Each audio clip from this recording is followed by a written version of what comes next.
Bienvenue à toutes et à tous. Avec mes collègues de l'Ordre des Architectes, nous vous accueillons avec un grand plaisir à cet événement Élection ordinale et si c'était vous. Ce webinaire en direct s'inscrit dans une série de webinaires mensuels ouverts à toutes et à tous qui traitent les sujets d'actualité pour être au plus près des architectes dans leur agence. Le prochain webinaire se tiendra exceptionnellement un mardi, ce sera le mardi 16 janvier. Nous serons en direct depuis Bordeaux, vous pourrez également venir au 308 sur place pour les locaux. Il sera l'occasion d'échanger autour de la question du ZAN et des territoires. L'événement d'aujourd'hui valant comme formation complémentaire pour les architectes, un email vous arrivera demain et tiendra lieu d'attestation. Pendant le webinaire, vous pouvez poser des questions dans le module questions-réponses grâce au bouton Q et R situé en bas de votre écran et nous ferons notre maximum pour apporter des réponses par écrit ou par oral en suivant. Un replay de ce webinaire, comme à chaque fois, sera en ligne à la fin de la semaine sur la page d'accueil du site de l'Ordre, architecte.org. Je remercie toute l'équipe qui œuvre à chaque webinaire avec professionnalisme. Ce soir, Damien Legrand, chargé de communication du Conseil national, et Damien Dumont et son équipe à la technique.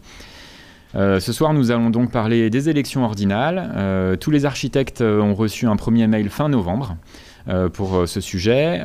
Pour ce webinaire, je suis accompagné de 4 invités. Vincent Tofaloni, secrétaire national, qui va nous parler de l'ordre en quelques mots, ce qu'est et ce que n'est pas l'ordre des architectes.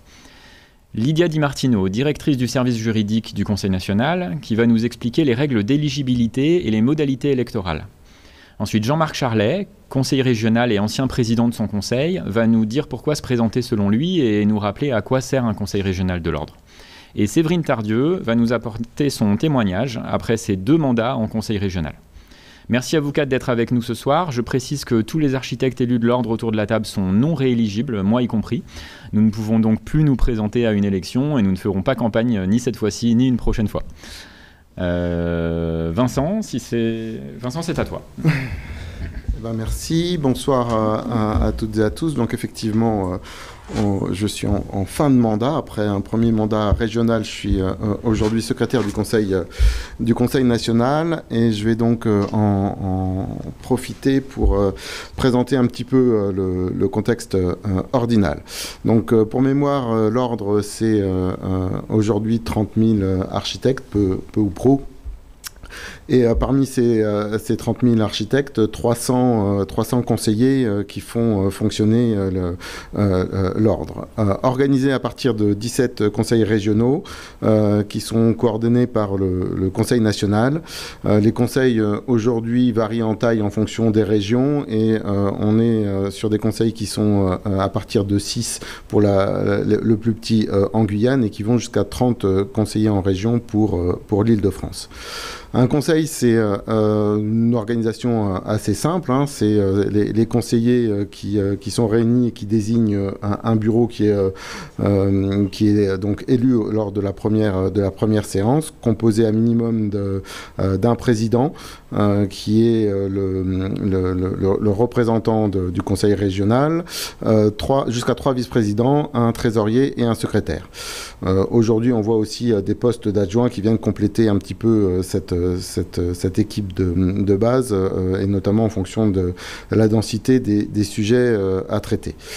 Cet organe délibérateur qui est le conseil régional se réunit sous l'autorité du commissaire du gouvernement qui est désigné par la DRAC et qui représente donc notre tutelle qui est celle du ministère de la Culture. En complément du fonctionnement de ce conseil-là, du conseil à proprement parler, est organisée une chambre de discipline pour les architectes, donc organisée par le conseil régional, même si il n'est pas à proprement parler intégré, ou si elle n'est pas à proprement parler intégrée à ce conseil. Une fois qu'on a parlé de cette organisation, il faut aussi regarder un petit peu quelles sont les missions finalement de l'ordre des architectes. L'ordre des architectes a une mission de service public. Une des fonctions principales est la gestion du tableau de l'ordre des architectes, et de garantir son accès au public. Un tableau de l'ordre qui regroupe l'ensemble des architectes et qui la mission du conseil régional étant de vérifier les conditions d'inscription, des bonnes conditions d'inscription au tableau de l'ordre et de veiller après à ce que les architectes respectent respectent leur code des devoirs professionnels. Les missions de l'Ordre des architectes, c'est aussi la défense du périmètre d'intervention des architectes, de défendre aussi et de promouvoir l'architecture, et de veiller finalement à la bonne application de cette profession réglementée. L'Ordre des architectes a pour vocation première de protéger le public, d'apporter un service public pour la société. Ça passe par un certain nombre d'éléments de contrôle qui sont celles au moment de l'inscription des compétences minimales pour l'inscription, de s'assurer que les architectes sont correctement assurés, ce qui garantit à la fois la préservation des intérêts des clients et aussi finalement la bonne protection des architectes. Il a aussi pour mission de veiller à ce que les architectes continuent à se former tout au long de leur carrière et qui respectent le code des devoirs professionnels. Donc si on sait à peu près avec ces éléments-là ce qu'est l'ordre, on peut aussi dire ce que n'est pas l'ordre.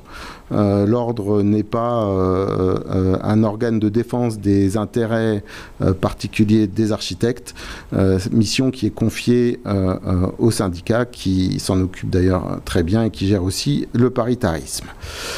La particularité d'une profession réglementée, c'est qu'elle s'organise elle-même, c'est-à-dire qu'elle organise à partir d'un budget qui n'est constituée que par les cotisations des architectes son fonctionnement. Elle s'auto-réglemente aussi, puisqu'elle a les organes pour veiller à ce que les architectes respectent ce code des devoirs professionnels qui crée les engagements vis-à-vis de leurs clients, dans les relations aussi que les architectes ont à entretenir les uns avec les autres.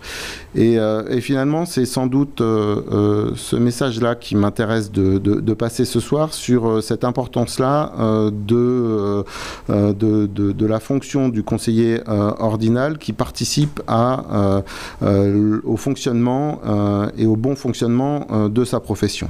Le législateur a confié cette mission finalement à toute la profession et c'est un des engagements forts que l'on prend quand on décide de rentrer dans cette institution.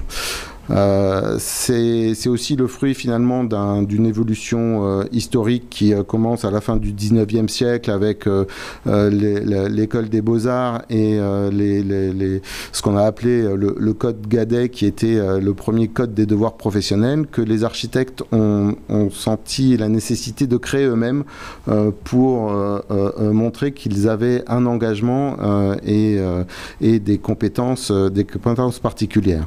Et c'est l'héritage de cet engagement-là qui s'est traduit après par la première société des architectes diplômés par le gouvernement dans les années 30, la création de l'ordre des architectes avec la loi de 1940 et l'ordonnance de 45, et ça a abouti en 1977 à la loi sur l'architecture, qui est finalement le cadre dans lequel nous évoluons encore aujourd'hui et qui place bien cette question de la création architecturale comme d'intérêt public et qui définit à la fois le champ qui est réservé aux architectes avec le recours obligatoire pour l'établissement du projet architectural et les conditions dans lesquelles doivent s'exercer ou peuvent s'exercer ces fonctions-là.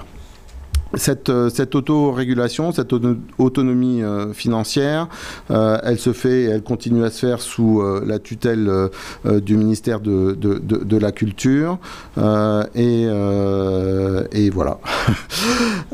Et donc je pense que aujourd'hui, c'est vrai que le mandat de conseiller ordinal, c'est être comptable un petit peu de cette histoire-là. L'engagement dans l'ordre se fait à deux niveaux. Dans un premier temps, au niveau régional, puis si l'envie vous en prend après de le faire au niveau national. Au niveau régional, vous trouverez une gestion plus proche de l'exercice quotidien des architectes. Vous accompagnez des initiatives locales autour de la promotion de l'architecture ou la participation au débat sur l'aménagement du territoire.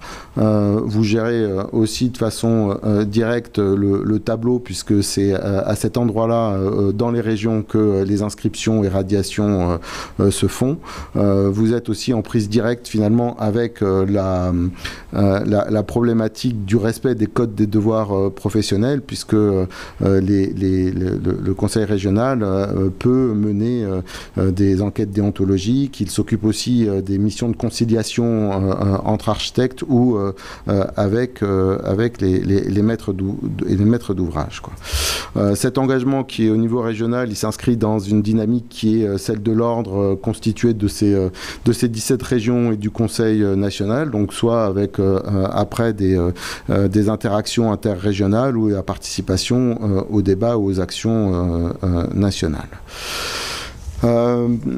Pour finir, je dirais simplement que cette structure de l'ordre aujourd'hui, avec ces échelons régionaux et nationaux, permet aussi d'être en prise avec les évolutions, qu'elles soient réglementaires au niveau national ou sur les pratiques un petit peu plus proches du terrain, et que on voit que entre la loi de 77 et la façon dont on agit aujourd'hui au niveau ordinal, on a tenu compte des évolutions ou des changements, que ce soit au niveau des modes d'exercice ou des pratiques du métier d'architecte.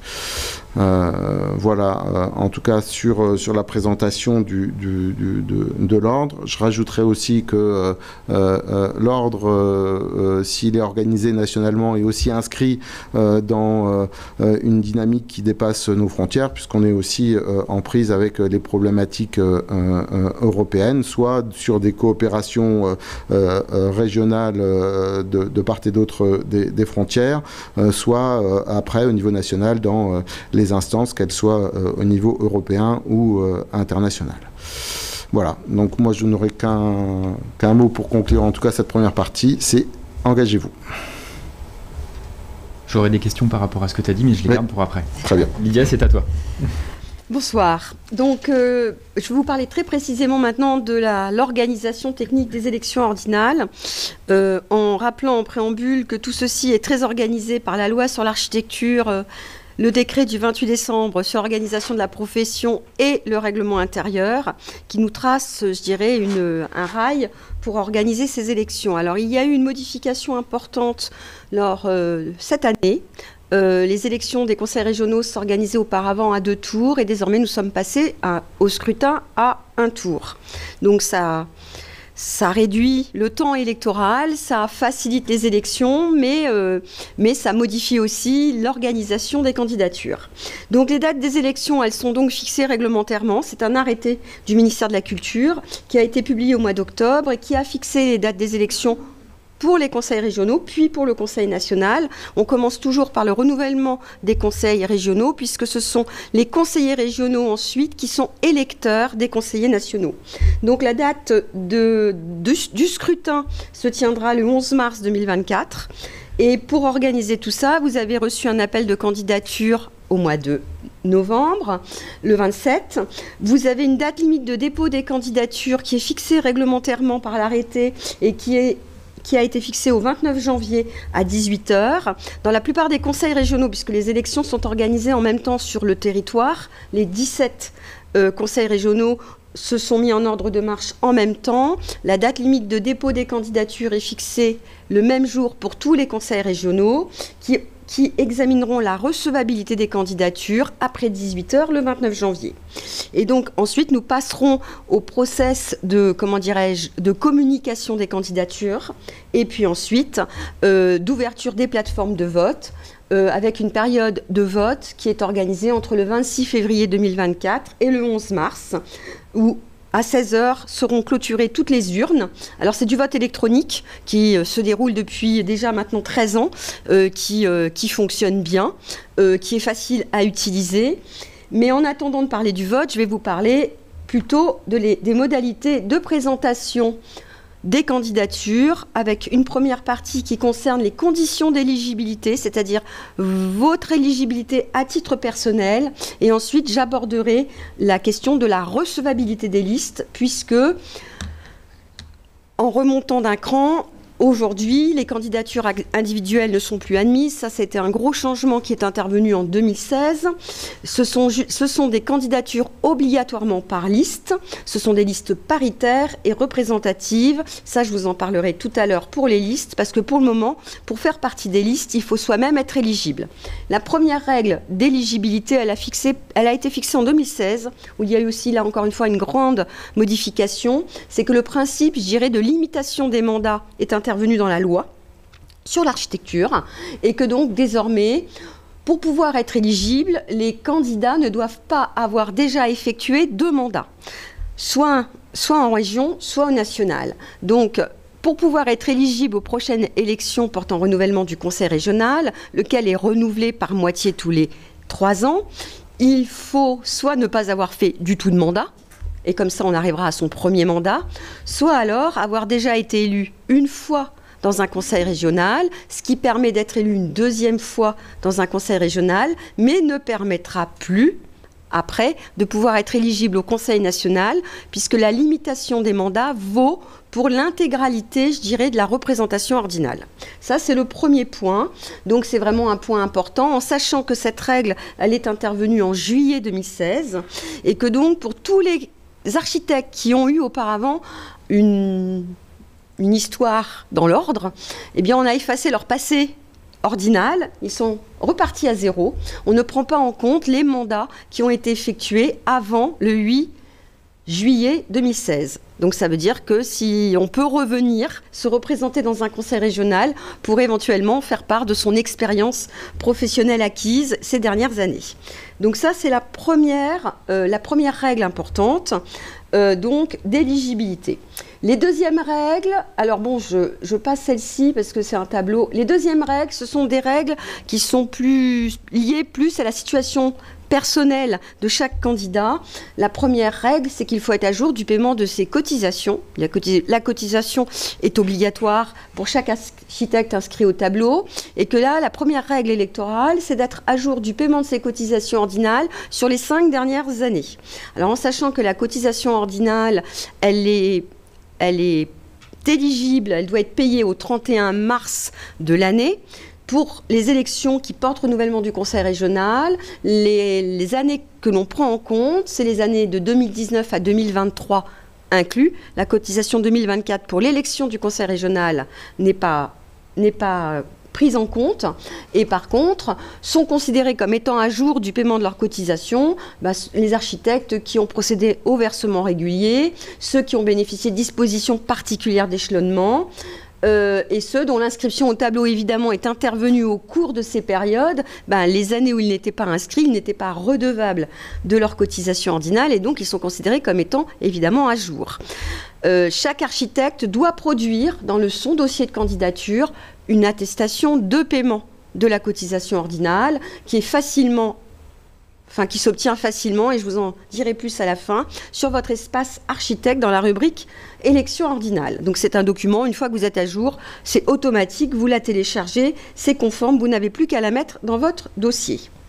Le deuxième point, c'est une règle un peu plus stricte, c'est que, évidemment, on vous a parlé tout à l'heure de chambre de discipline et de déontologie. Tout architecte qui a fait l'objet d'une sanction disciplinaire exécutoire n'est pas éligible pendant une durée qui varie de 2 ans à 6 ans selon la gravité de la sanction. Donc, tout architecte qui a une sanction disciplinaire actuellement en cours, ou qui a eu une sanction disciplinaire, une suspension avec sursis n'a pas d'impact sur son exercice professionnel. Elle a néanmoins un gros impact sur son éligibilité, puisqu'elle empêche d'être éligible pendant une période de 4 ans. Donc là, c'est une règle qui est inscrite dans la loi et dans le décret sur l'organisation de la profession.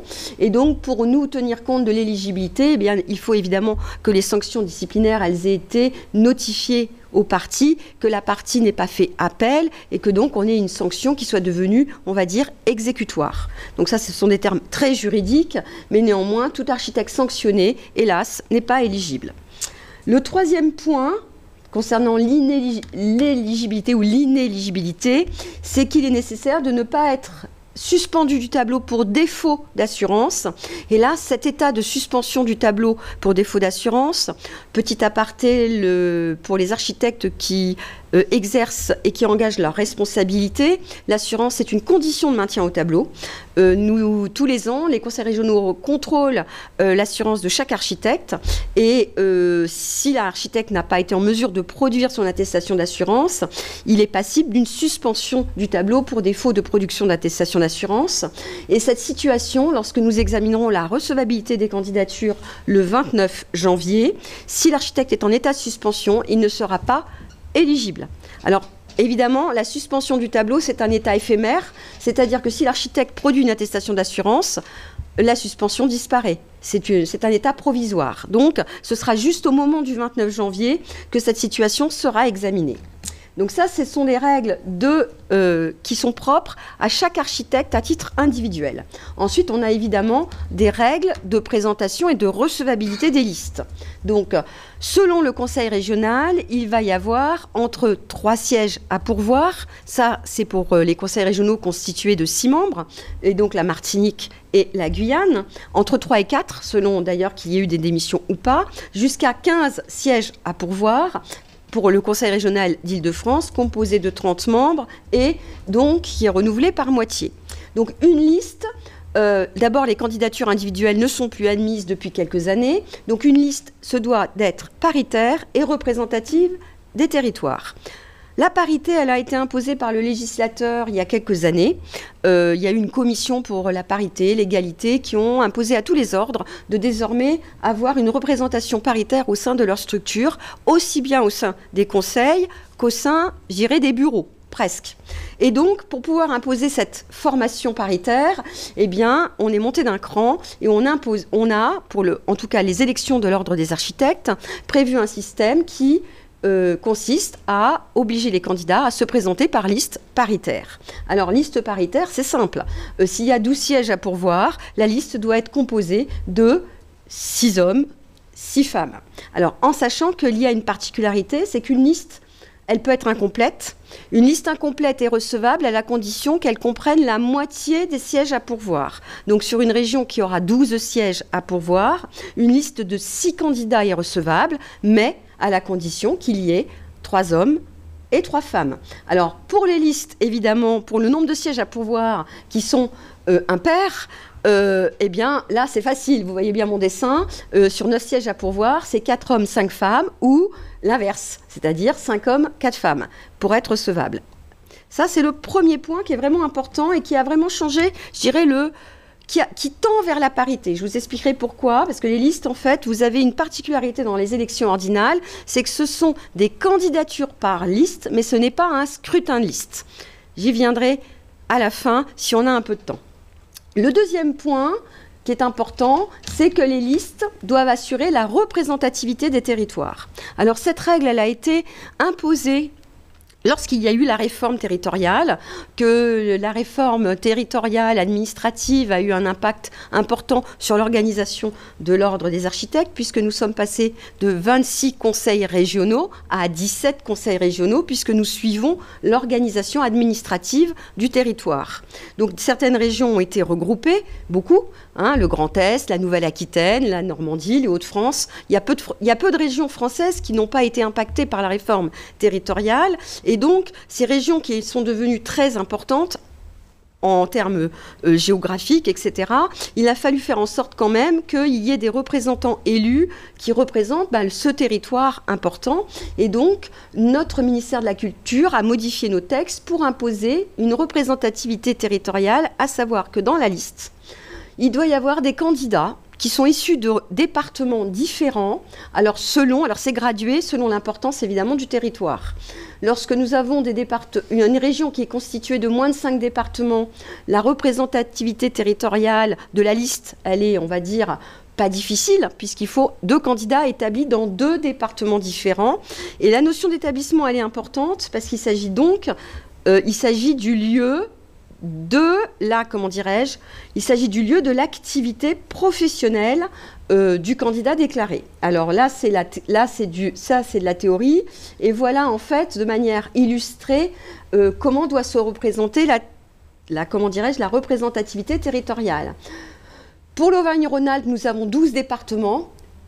Pour les prochaines élections, où il y aura de mémoire 16 sièges à pourvoir, il faudra que parmi ces 16 la liste de 16, il y ait d'abord 8 hommes et 8 femmes, et puis ensuite, il faudra que parmi l'ensemble de ces candidats, 5 candidates ou 5 candidats soient établis dans 5 départements différents. Donc c'est, je pense, Auvergne-Rhône-Alpes et Occitanie qui ont le plus de candidats, et la Nouvelle-Aquitaine, qui doivent avoir de candidats établis dans des départements différents. Les autres territoires, vous le voyez, sont aussi tenus d'assurer la représentativité des territoires en ayant des candidats qui sont établis dans des départements différents. Et ça, vraiment, c'est une condition de recevabilité de la liste. C'est-à-dire que si nous avons une liste qui se présente en Grand Est et qui a, bien le nombre de candidats qu'il faut, qui assure la représentativité, mais qu'il y a un candidat, il n'y a pas le nombre de candidats établis dans des départements différents, la liste ne sera pas recevable. Donc, pour finir, c'est le lieu d'activité professionnelle du candidat qui doit être pris en compte pour le contrôle de la représentativité. Le candidat doit bien entendu être inscrit dans la région dans laquelle il se présente. Si on est inscrit au tableau de Nouvelle-Aquitaine, on ne peut pas se présenter aux élections portant renouvellement du Conseil régional de Grand Est. C'est une question qu'on me pose fréquemment au moment de l'organisation des élections. Donc là, c'est vraiment le lieu d'inscription.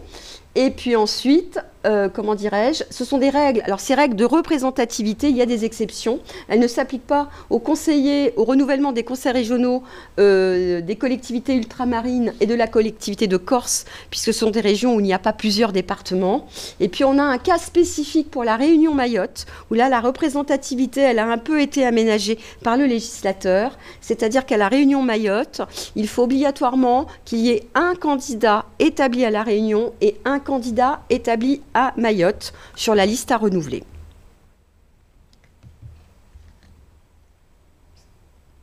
Attention, timing.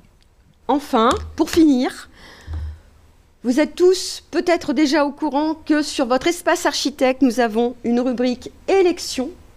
Alors, quand vous vous connectez sur votre espace architecte du site, il y a une rubrique élection ordinale. Et cette rubrique élection ordinale, dès que vous vous êtes connecté, affiche votre éligibilité. Elle vous dit si vous êtes éligible, si vous n'êtes pas éligible, ou si vous n'êtes pas éligible, mais ça peut s'arranger. Donc, si vous n'êtes pas éligible du tout, c'est que vous avez atteint le nombre de mandats et que là, il n'y a plus de solution puisque la limitation des mandats, c'est un coup près, c'est terminé. En revanche, vous pouvez ne pas être éligible, mais votre situation peut être régularisée parce que vous n'avez pas à payer votre cotisation, parce que vous n'avez pas payé votre cotisation en fait, ou parce que vous êtes suspendu du tableau pour défaut d'assurance et que ça va s'arranger. Et puis sinon, si vous êtes éligible, tout s'affiche, vous pouvez télécharger votre attestation de paiement de cotisation, télécharger les documents nécessaires à constituer votre acte de candidature, vous avez mettre un acte de candidature pré-rempli que vous n'avez plus qu'à signer, et puis trouver une liste pour vous présenter. Merci beaucoup Lydia. Alors nous avons déjà des questions dans le module QR, mais nous les gardons pour après, puisque je passe la parole à Jean-Marc. S'il te plaît Jean-Marc, c'est à toi. Bien. Bonjour à toutes et à tous. Jean-Marc Charlet, architecte dans les Ardennes. Donc j'ai été conseiller, je me suis occupé de la revue de Champagne-Ardenne, j'ai été vice-président, président de l'ordre et en fin de mandat. Donc je suis très heureux que Julien m'ait invité pour ce témoignage où le sujet portait, c'est pourquoi se présenter.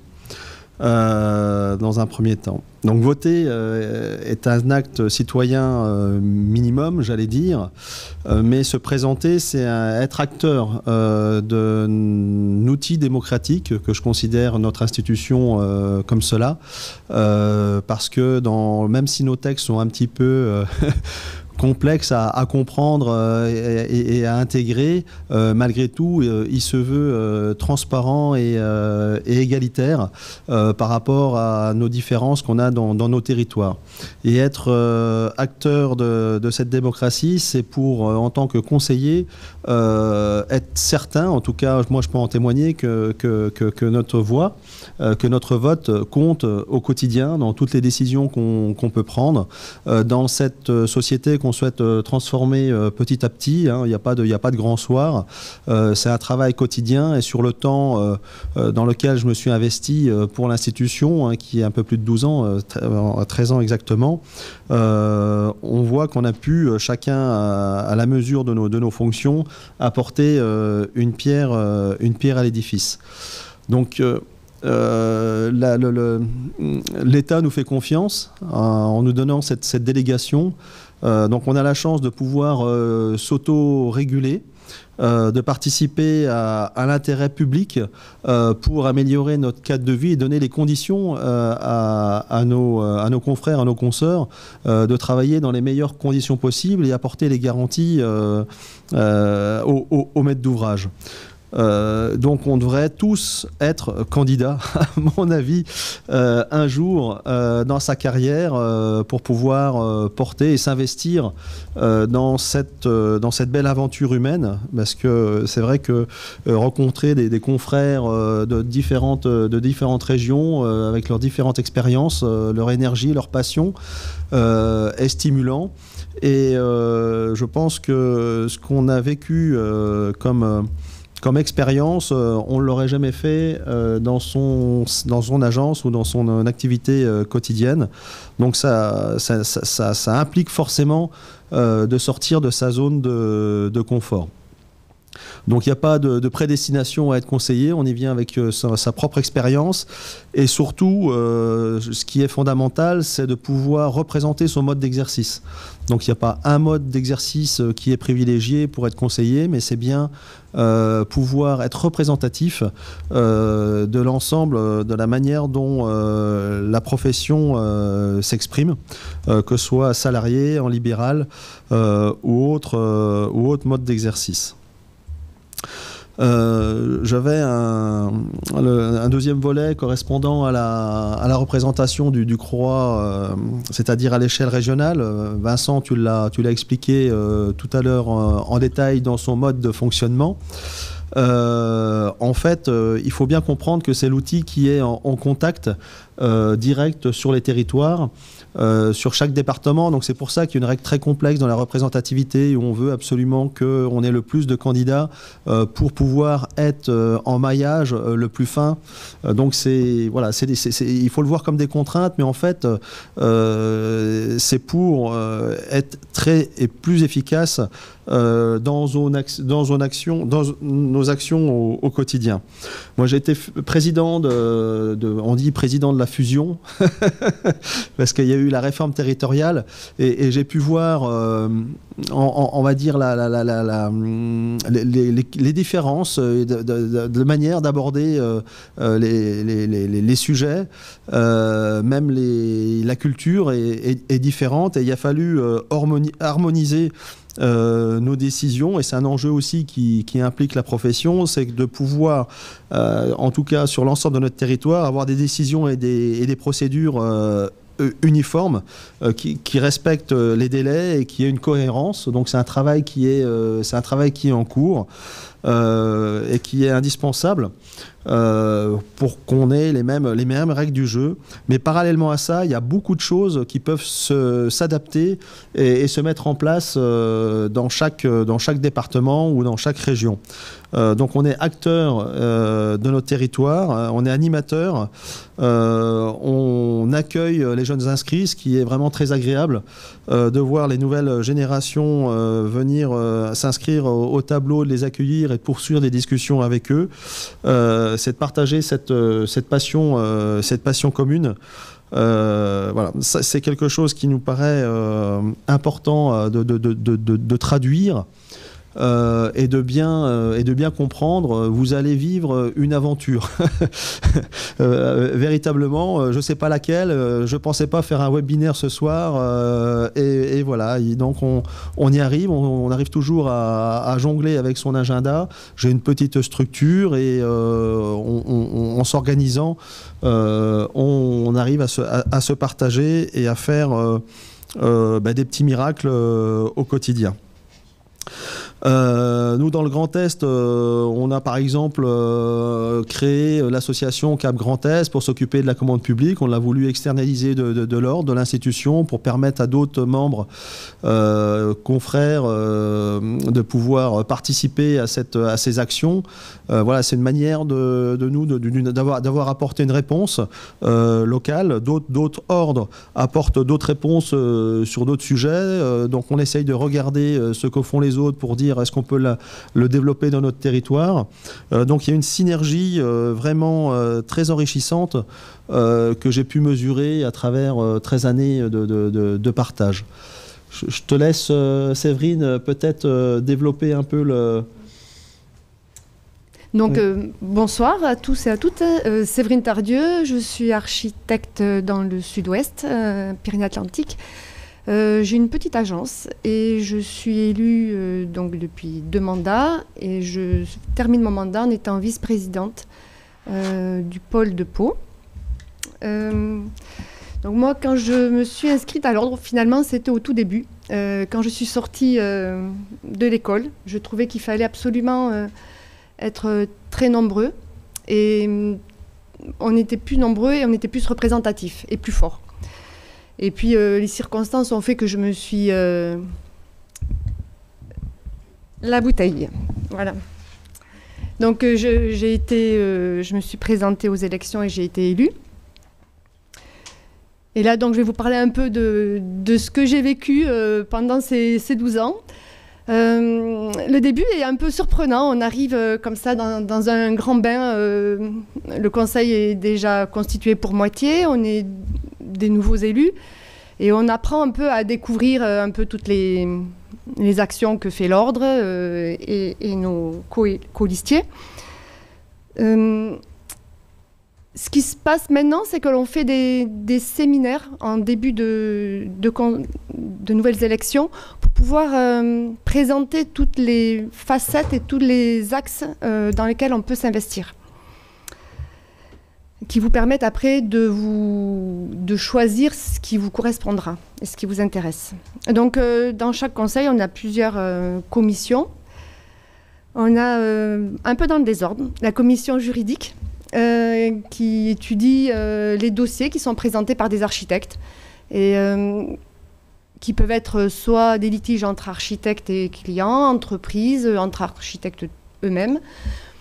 On étudie les dossiers, on essaie de trouver des conciliations, des solutions à ceci, des honoraires impayés. On arrive souvent à avoir un bon retour quand les honoraires sont impayés. Donc il y a plusieurs sujets qui se traitent au sein de cette commission juridique. On peut avoir aussi, à l'issue de ces commissions juridiques, des dossiers de déontologie qui sont présentés en conseil. Et le conseil décide donc d'amener en chambre de discipline un architecte parce qu'il a manqué à ses devoirs. Et donc on a aussi des conseillers qui sont membres de la chambre de discipline. Et j'ai fait ça aussi, parce que j'ai fait un peu tout ce que je vais vous dire. Et c'est assez...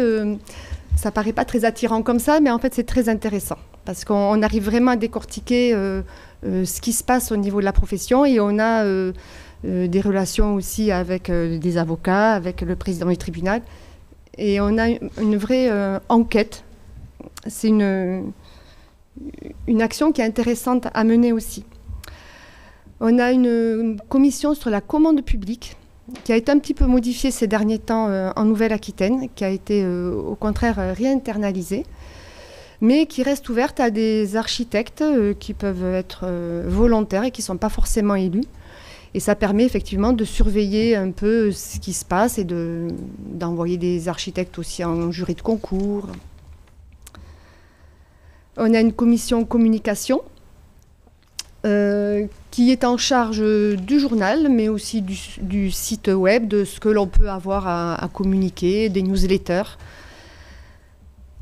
Voilà, ça c'est un peu les principales commissions qu'il y a un peu, je pense, dans tous les ordres. En Nouvelle-Aquitaine, nous, on a créé d'autres commissions. On a créé une commission prospective pour réfléchir un peu à l'avenir de la profession. Et on a créé aussi une commission influence, parce qu'on trouve qu'on a besoin de se faire d'être représenté et de faire un peu de lobbying en quelque sorte. Voilà. On a aussi tout un tas de représentations dans tout un tas d'organismes au sein du centre de formation, au sein des maisons de l'architecture, du CAUE, de tout un tas d'organismes institutionnels ou professionnels. J'ai eu à faire pendant 13 ans, comme tu le dis, tout un tas de choses que j'aurais jamais imaginé faire. Un webinaire, voire 2 ou 3. On a monté des actions étonnantes avec des confrères pour parler de la profession.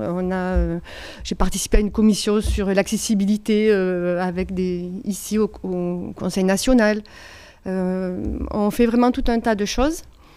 Ce dont je suis fière aussi, c'est d'avoir participé à la fusion des régions et d'avoir œuvré aussi pour la représentation territoriale, parce que ce n'était pas gagné, et que l'ordre a besoin d'être représenté dans les territoires, auprès des institutionnels et auprès des architectes. Voilà, dans un premier temps. Et l'ordre, c'est quand même c'est un bon vecteur pour parler d'architecture auprès de tous les pouvoirs publics, parce qu'on est vraiment entendu et appelé. Voilà.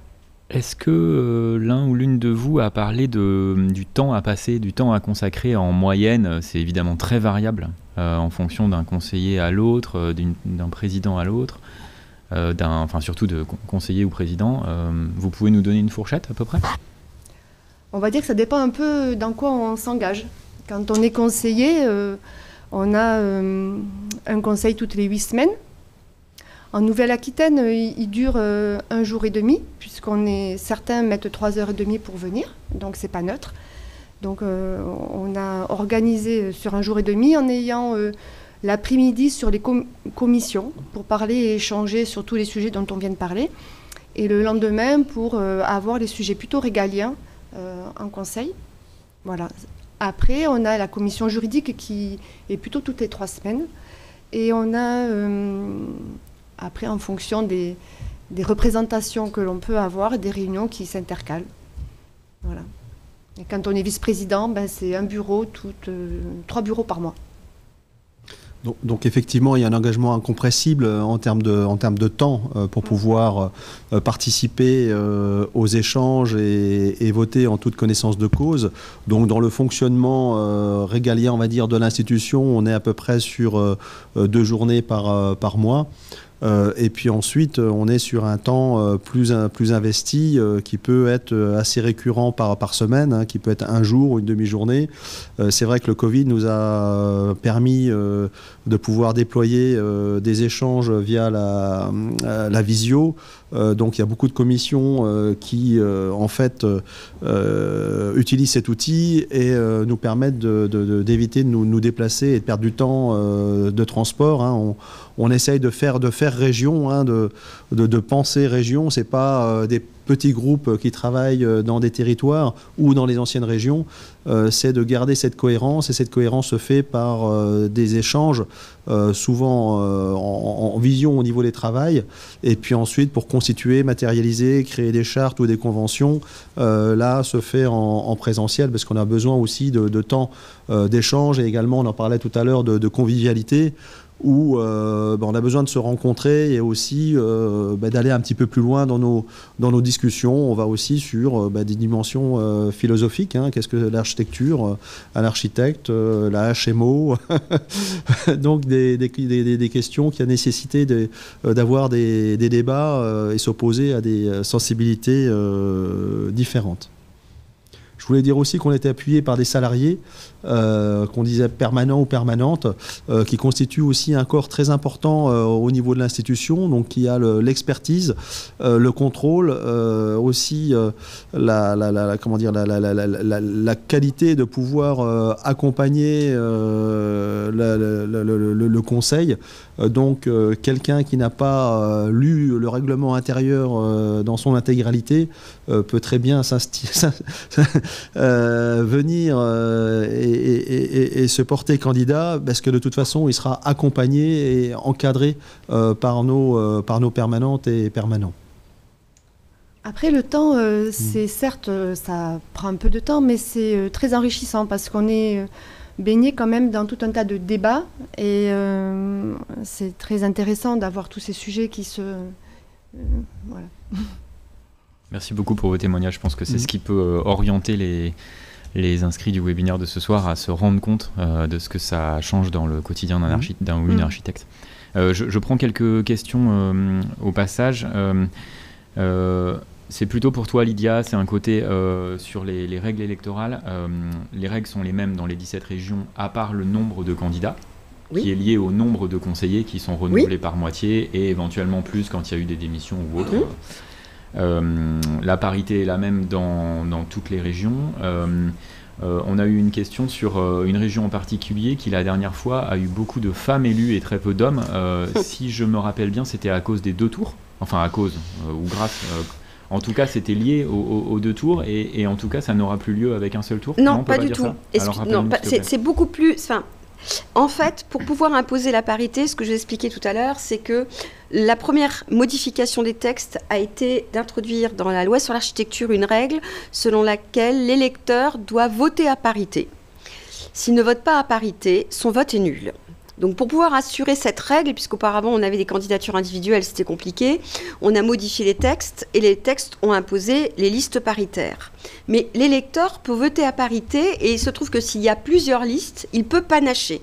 Donc, il peut décider, s'il y a par exemple 12 sièges à pourvoir, il peut voter entre 0 et 6 femmes, mais pas 7. Il peut voter entre 0 et 6 hommes, mais pas 7.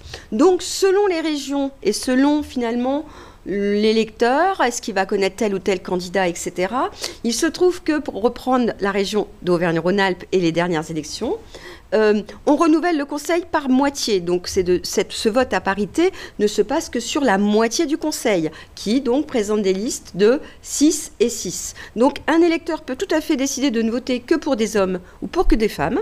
Donc, c'est-à-dire voter 0 hommes, 6 femmes et panacher.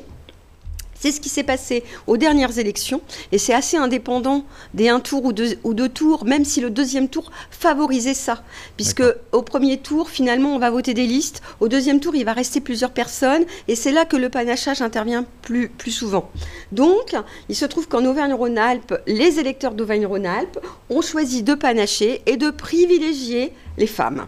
Et donc, le lecteur, il a imposé le vote à parité, mais ça tend vers la parité, puisque ce sont, je vous ai dit, c'est pas un scrutin de liste. On vote pour des individus. Ça aurait été un scrutin de liste, il n'y aurait pas eu ce problème, puisqu'on est obligé de voter des listes complètes. Alors que là, le panachage conduit, selon les régions, selon les électeurs, à ce que Auvergne-Rhône-Alpes, une très grande majorité de femmes, puisque sur un conseil de 24, il y avait 21 conseillères, et 3 conseillers. C'est une très grande majorité de femmes. Dans d'autres régions, ont, elles, vu plus, je dirais pas une très grande majorité, parce que la proportion n'a pas été celle-ci, mais il y a d'autres régions où il y a encore plus d'hommes que de femmes, parce qu'on tend vers la parité, mais on ne l'atteint pas tant que le scrutin de liste ne sera pas le scrutin retenu par le ministère de la Culture pour les élections ordinales. Ok. Bon, cela dit, c'est pas forcément un problème, puisque ça veut dire que personne autour de la table du Conseil n'est élu parce qu'il est un homme, une femme, mais pour avoir eu des voix. Donc, voilà. Quelque part, enfin, sont élus ceux qui ont le plus grand nombre de voix. Donc, en Auvergne-Rhône-Alpes, ce sont les femmes qui ont eu le plus grand nombre de voix. Parce qu'elles ont eu, je ne sais pas pourquoi, mais enfin, ce que je veux dire, c'est que c'est du coup tout à fait justifié. Et le principe, quand tu l'expliques, ne me paraît pas spécialement tordu ni mauvais. C'est plutôt une bonne chose.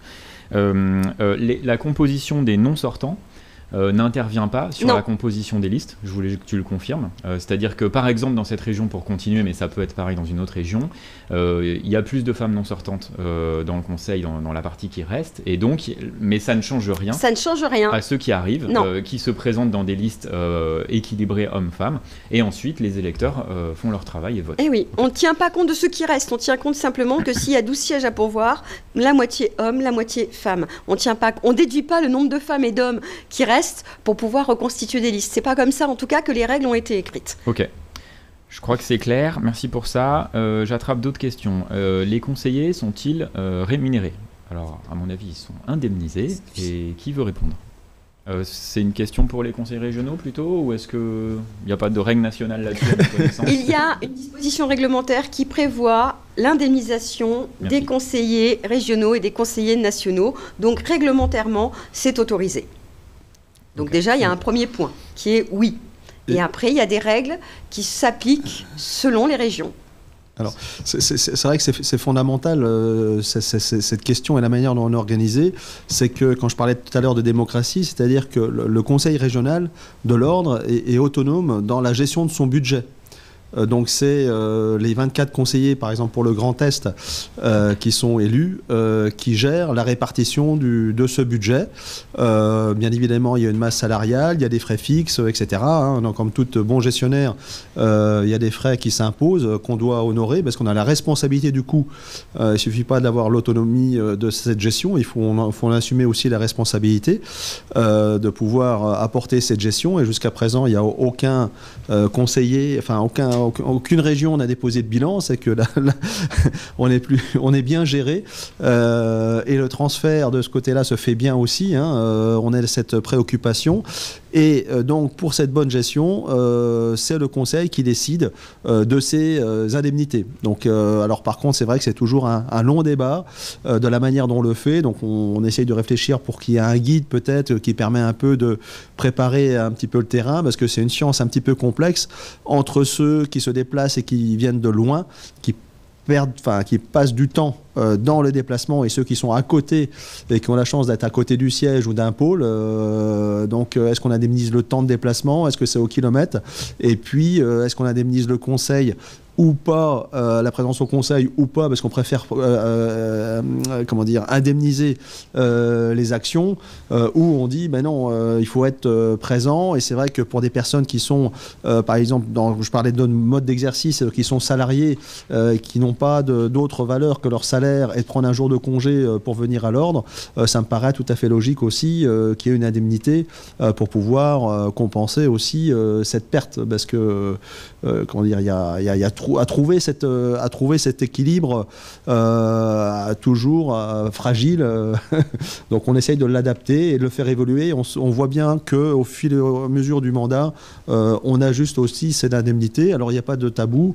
On est à peu près à 25 € de l'heure pour une indemnité de conseil. Voilà, c'est un peu une valeur moyenne. Et puis l'indemnité du kilométrage est un petit peu, chez nous, un petit peu surévaluée, pour pouvoir compenser le temps de déplacement. Après, charge, si on peut se déplacer en train, c'est tant mieux. Parfois, dans les territoires, c'est plus facile de prendre sa voiture parce qu'on a des pertes de temps d'attente. Donc après, c'est à chacun qui prend ses dispositions. Bon, ça c'est au cas par cas, mais globalement... Alors nous, ça a été un petit peu différent. Ça a un peu évolué ces derniers temps pour essayer de maintenir quelque chose. On est plutôt sur un forfait mensuel et on déduit quand les personnes ne viennent pas. D'accord. Voilà. J'enchaîne avec d'autres questions pour essayer de les couvrir à peu près toutes. Alors une facile, je suis inscrit à l'ordre depuis mars 2019, est-ce que ma candidature est valable? Oui, bien sûr, comme tu l'as dit Lydia, tu me corriges si je dis une bêtise, ceux qui seraient inscrits même depuis mi-2023, tant qu'ils ont payé leur cotisation à jour jusqu'à 2023, même s'ils ne sont pas inscrits depuis longtemps, ils sont tout à fait candidats, et on est ravis d'avoir des jeunes qui viennent au Conseil de l'ordre pour avoir un panachage d'âge et de niveau d'expérience, c'est super. Je vais répondre. Ah vas-y, tu veux Que se passe-t-il s'il n'y a qu'une liste Oui, vas-y. et qu'elle est incomplète? Alors là, les règles, encore une fois, c'est s'il n'y a qu'une liste et qu'elle est incomplète, mais je vous l'ai dit tout à l'heure, elle est recevable si la liste comprend la moitié du nombre de sièges à pourvoir. Pourquoi ce chiffre? Parce que la moitié du nombre de sièges à pourvoir permet au conseil régional de fonctionner, même s'il est de manière incomplète, il fonctionnera de manière réglementaire. Parce qu'en fait, on est obligé de réorganiser des élections partielles quand l'effectif du conseil régional est réduit de plus de 2/3. Avec la moitié du nombre de sièges à pourvoir, on atteint la limite des 2/3. Le conseil régional fonctionnera, même s'il fonctionnera en nombre réduit. Par contre, il sera à la marge, c'est-à-dire que si jamais il y a une démission, on se retrouvera obligé d'organiser des élections partielles, mais en attendant, le conseil régional peut fonctionner. Merci. On nous demande une question où on n'aura pas de réponse exacte, mais où trouver les listes en cours? En fait, il faut imaginer l'architecte qui est dans le principe intéressé à venir, mais qui doit intégrer une liste. Et évidemment, comment on fait? Moi, je ne connais pas d'autres gens avec qui me mettre pour former une liste, etc. Je commence à répondre, mais ou peut-être Vincent, tu veux? Vincent, oui, il a répondu.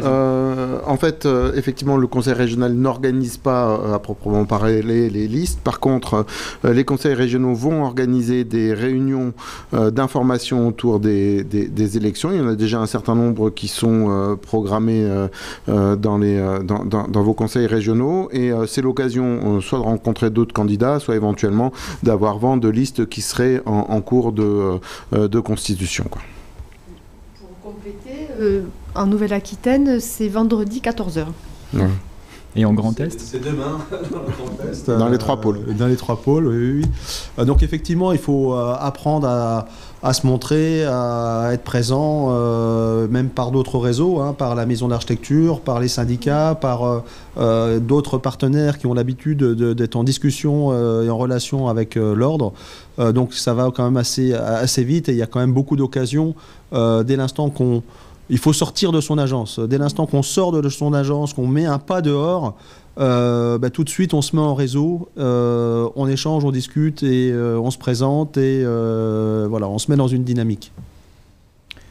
Merci. Je trappe peut-être c'est une question à laquelle on a déjà répondu par écrit sur l'éventuel conflit d'intérêts quand on est à la fois conseiller à l'ordre et à la fois dans un syndicat. Donc Lydia, tu as répondu qu'il n'y a pas d'incompatibilité, mais que par contre on ne peut pas être membre du bureau du conseil régional et membre du bureau d'un syndicat. C'est une règle qui est écrite dans le règlement intérieur. Et je rebondis dessus pour parler conflit d'intérêts. J'ai trouvé à la fois au conseil régional et au conseil national qu'il y avait toujours un très bon état d'esprit dès qu'on connaît quelqu'un, dès qu'il y a un cas qui se présente. Et en fait, il se trouve que les architectes, c'est quand même un petit monde. Et souvent, autour de la table, parfois, autour de la table, il y a quelqu'un, il a travaillé dans mon agence, etc. Et tout de suite, les gens sortent de la salle, ne votent pas sur ce cas-là, etc.